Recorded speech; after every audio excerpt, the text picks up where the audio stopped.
All right, welcome back to the lectures. In the first lecture, we talked about feudalism and manure.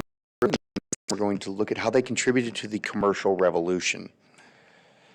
In the previous lesson, we talked about how to develop new technologies like the horse collar and the three-field crop rotational system helped grow more grain. Then we have other technologies like windmills and water mills that are going to allow that grain to turn into flour more efficiently. And so with an increased production of flour, what we find is an increase in the food supply for the people of Europe. And whenever you have more food, this means that people are better nourished, they're going to live longer, but it also means that fertility rates are going to increase. So in an increase in food supply, there's going to be consequences of population growth. And so what we see is this agricultural revolution is really going to lay the foundation for a commercial revolution, okay? And that's kind of what this slide here is talking about. Now, the agricultural revolution lays the foundation for the revival of trade and commerce. The guilds would play a prominent role in the promotion of business, and the guilds were essentially associations of merchants and craftspeople. And so if you're a merchant and you're traveling between towns, which is safer now to travel by yourself, or if you're traveling with a group of people in the same direction, obviously there's safety in numbers. And this is essentially how guilds start to form. Merchants realize they can provide protection for their goods more easily if they band together in these larger associations. They also band together, and for the purpose of, setting price controls to make sure that everybody's getting a fair price for their goods. They also set quality control on goods that are being produced, and it's the guild that decides when a new business within that craft area could be set up. So there could be guilds of, say, like shoemakers. So in order to open up a shoemaker shop in town, you would have to get permission from the guild first. So these guilds kind of promote business and trade within towns and between towns. We also see some guilds getting involved in creating an early banking system. So if you have some money that you need protected, you could take it to some of the guilds, and some of them would be willing to, for a small fee, protect your money for you. And we also see some of the guilds would be willing to issue loans and offer credit as well.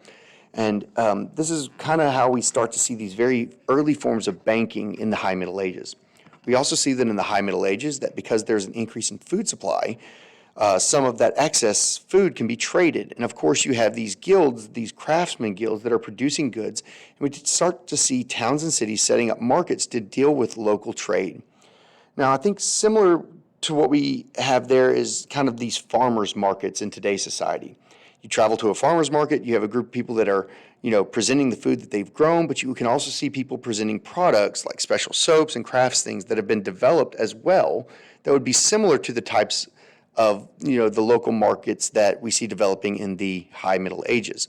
But while most of the markets and trades that are being done here are these local kind of goods, what we see in the High Middle Ages is that there's enough stability, politically speaking, that allows for some of this long-distance trade of these luxury goods as well.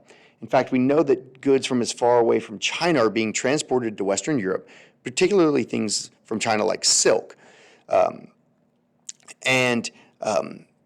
It's coming into Western Europe in very small numbers, and it's very expensive. And so only the elite would be able to afford it. But there is some of this long-distance trade, like spices and silks and other luxury items that are coming in more frequently. However, longer distance trade is going to be kept within Europe itself. And one example here of the trading networks is the Hanseatic League that develops in the Middle Ages. And it trades with Northern European products throughout the areas of Northern Europe. So things like lumber and wine and fur and other types of Northern European goods are going to be spread over slightly longer distances, but usually still within Europe itself. The revival of trade and commerce is going to be very important because what we see next, which is going to actually lead to the development and the rise of towns and cities. The revival of trade and commerce is also going to lead to the rebirth of these towns and cities. And because where are you going to carry all of your trade, right? You're going to carry it either to a town or a city. And this is going to have major social impact because it does create a whole new class of people in society, and those are townspeople. So if you think about it, the townspeople don't really fit well into the feudal system or the manorial system. The manorial system is about lords, peasants, and all of that, but townspeople are not peasants. The feudal system is about lords and vassals, and townspeople are not really vassals. And so what we see is the creation of these towns and cities. Your Western Europe kind of have to modify the feudal system in a way. And so the townsfolk are going to come together and act collectively, if you will, a bit like a vassal. And so the townspeople will go to the local board and try to enter into a relationship with the local lord, and in which both sides are going to benefit. The townspeople, the benefit they get is the right of self-government. For the lord, they usually get a financial incentive to give this right of self-government to the town.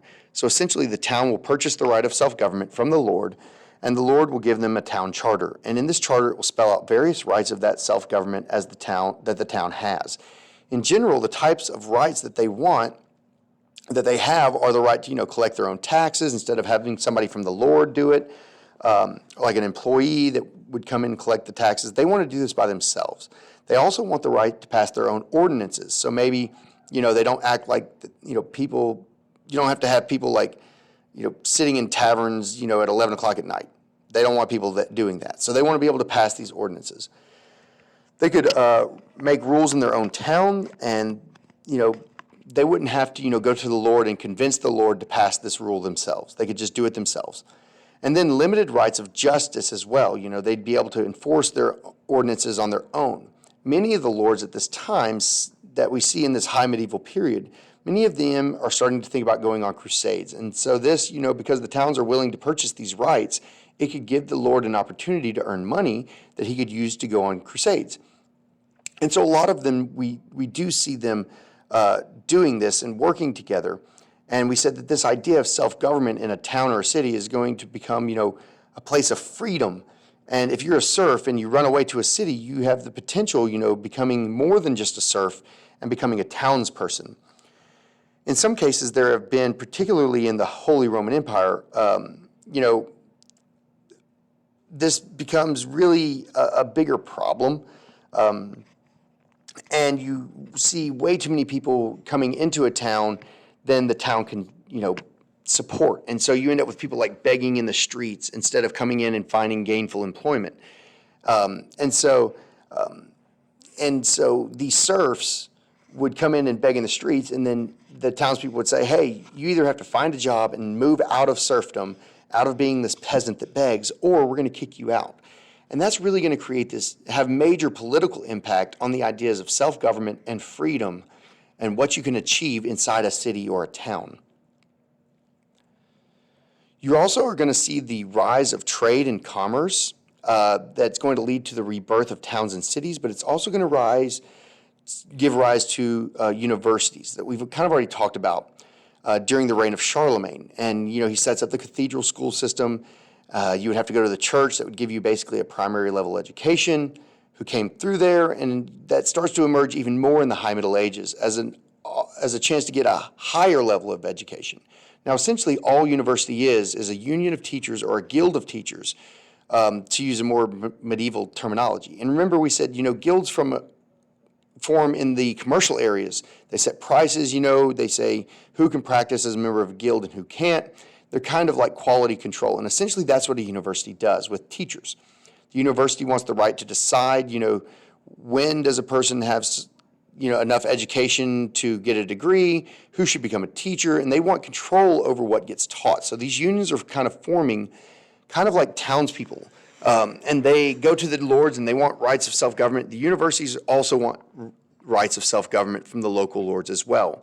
Mainly, they want the rights to control their own curriculum, control over what's being taught, and control over which courses the students have to take before they can graduate. And they want this kind of control. And so we see the university getting charters in order to operate as advanced areas of education. Now, it's kind of interesting, of course, that you're kind of in high school now, but you're taking a college class, and a lot of our modern colleges and universities are still connected to some of these medieval universities. One way that you see this is through the degree system. We have a bachelor's degree, a master's degree, a doctoral degree. And these three levels of degree were set up during the Middle Ages. The main difference that we have today is you can pursue, a Bachelor of Arts, and Bachelor of Science, or Master's of Science, a doctoral degree in science. So you didn't really see all the science degrees in the Middle Ages. You just had the arts degrees. The other thing that's a major difference is you can decide what you get your degree in today. There's a lot of majors that you could take today, but in the Middle Ages, you were restricted to like one of four basic majors. You could get a degree in theology, philosophy, law, and medicine.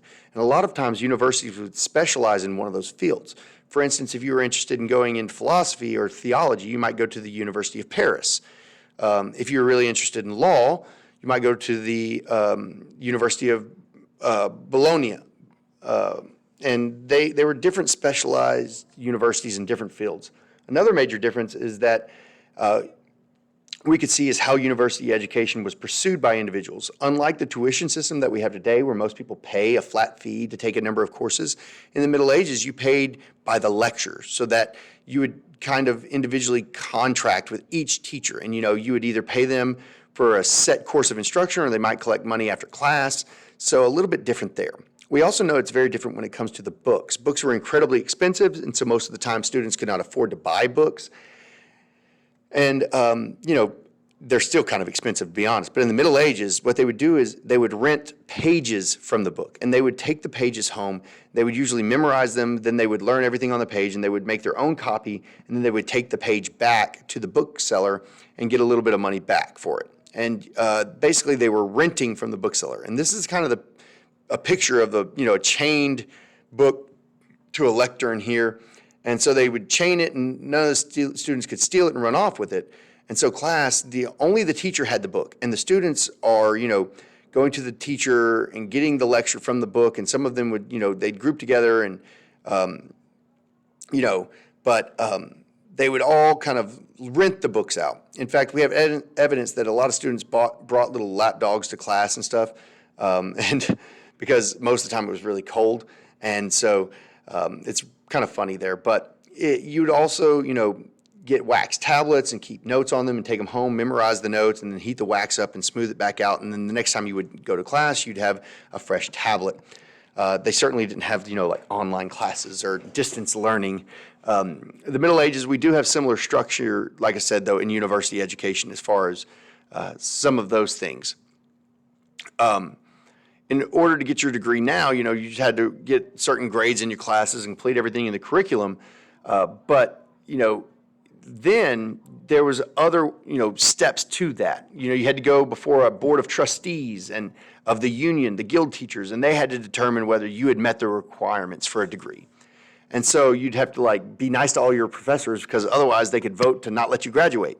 And so it's kind of crazy. A good definition of scholasticism is that it's basically using your reason and logic to understand divine truth. And they really developed this idea of scholasticism during the High Middle Ages. Now, this education was very Christian, and it's emerging out of the cathedral school system, and it has connections to the church.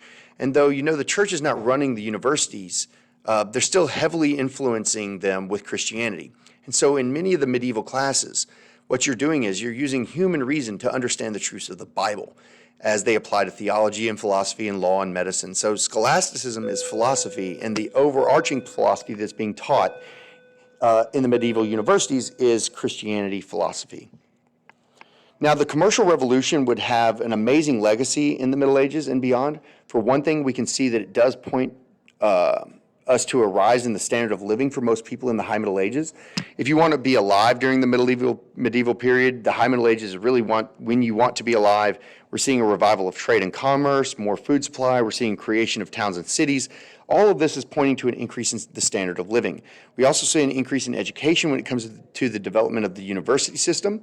Within the universities, as we mentioned, there's a heavy emphasis on logic, particularly the teachings of Aristotle. And what's been happening in the Crusades are happening at the same time. And the Crusaders are going to the Holy Land. They're encountering texts from Aristotle that have been preserved by the Byzantines and the Muslims. And these texts had disappeared in Western Europe during the early Middle Ages, and now they're being brought back, and people are investigating them, and it's renewing the sense of logic.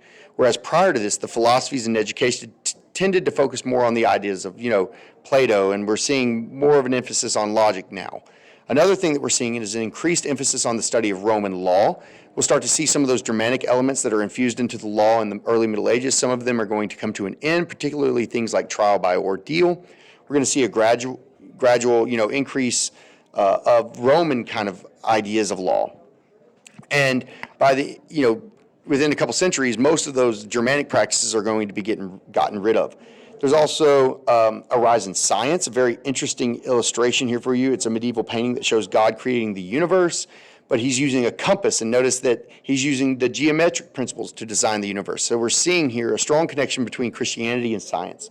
In the High Middle Ages, those that are studying at the university, they're saying, look, God is someone who is a God of order. He has logic. So if we use our human logic that God has given us, we can understand aspects of God, but also aspects about, to some extent, the natural world, as well as they start to see this connection between the logic that is God and how he's using it to design the natural world, and it's something that we can better understand God and his design.